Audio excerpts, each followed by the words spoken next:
How are you doing, everyone? It's me, TheDomotaku, here today to talk about Masamune-Kun's Revenge, episode 10.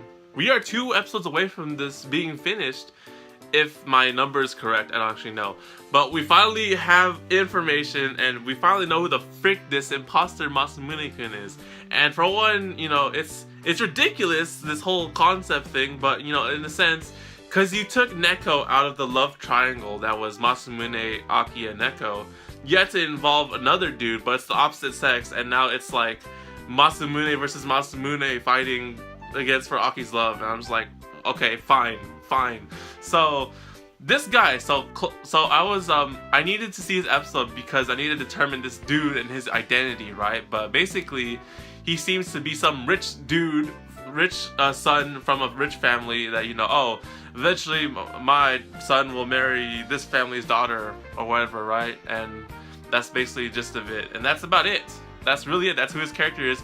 And basically the whole cliche, or the whole thing that's just so stupid in the series, is that Aki acts so like normal or shy around him because she thinks that that's Masamune as a kid growing up, but he is like, you know, when he was like fat and stuff. So a whole case of mistaken identity, and it's not mistaken identity, it just happens to be that his nickname was also Masamune back in the day. I'm just like, what are the chances of that? I'm just like, seriously, that's so, it hurts. It doesn't hurt, it's just like, you're prolonging the inevitable, which kind of annoys the hell out of me. But anyways, there's only 2 episodes left, so I could get through with this. Yeah, so he makes his appearance in school, he transfers to it, he seems almost like Masamune, actually. He seems like the popular type, the only difference is their build. And, you know, he's good at studying, he makes friends easily, he's basically the same, almost. But his name's like Ken Kotaro or something, Ken, I don't remember, it's like K something. But yeah, so essentially, the way they're gonna ice break this, they're gonna have a Masamune versus Masamune fight where both, so the school festival is coming out, surprisingly, and I'm surprised that they didn't have a school festival because I was just done watching Fuka, but they have a school festival coming up and their classes want to have a match, a play match where they're both doing Snow White and they want to see who does the best.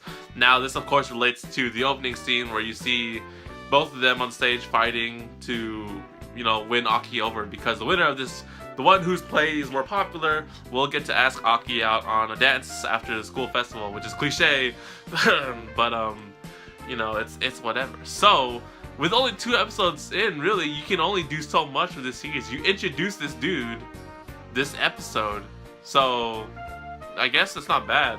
So I'm curious for what, of course, I personally don't see a conclusive ending to the series.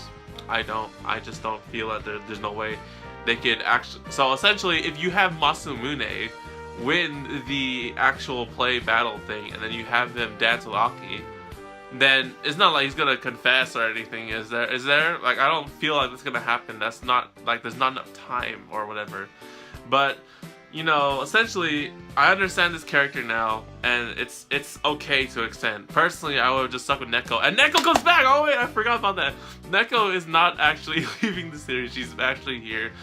Supposedly over summer vacation, she freaking went a month in surgery in another country and flew back, and I was like, yes. So Neko's character is different now, which is interesting enough. She's supportive of Masamune-Kun and his revenge plan, right? And I guess it proves the fact that she didn't like him. No, there's no way. I can't keep talking too much about Neko, but my big question is whether or not Neko actually liked Masamune or not. And of course, I'm assuming that she did because she picked him to be the one or whatever, right? And out of all the childhood friend pictures that they had together. So yeah, I'm assuming that's what happened, but yeah, so Neko's back. She's totally different. She's out of the game. She's just supporting Masamune-Kun, and is like, oh, did you make any progress with Aki over the summer? No, I was going to the mountains and screaming rising sun when the freaking sunrise came out. I'm just like, what the fuck is that training thing was so weird. I think I'm starting to think that I'm starting to see Masamune-Kun as like sort of like kind of weird and a muscular idiot, like a Masato, I know. But anyways, yeah, so great, you know, I guess you introduced a new rival, surprisingly enough, and we'll see them have their Snow White battle in the next 2 episodes, the final 2 episodes of the series. If they don't conclude the series, then I'm gonna be a little upset because I'm trying to collect the manga over there, and if I don't get no conclusion, then I'm gonna have to keep buying a lot of mangas, and I don't want to do that. I don't want a Nisekoi repeat. There's like 20 volumes of Nisekoi, alright, or 20 plus. I can't buy all of that. So I'll see you guys on the next video on Domotaku channel. Like the video if you enjoyed, and leave your thoughts and comments in the comment section below. What do you guys think about this Masamune, this imposter guy?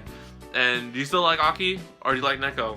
That's gonna be the debate. This series, that's always the debate. Oh, speaking of which, there's a great article on Crunchyroll. I read that about, talking about how the relationship between Neko and Masamune-Kun. It was really great. I'll leave a link to that in the comment section below somewhere. So yes, stay tuned, guys. It's funny too because the title of the article is called Fujiyama Neko's False Love Nisekoi. Yes. So okay, enough time of that. So I'll see you guys next time. Take care, guys. Hope you're doing well, and matane.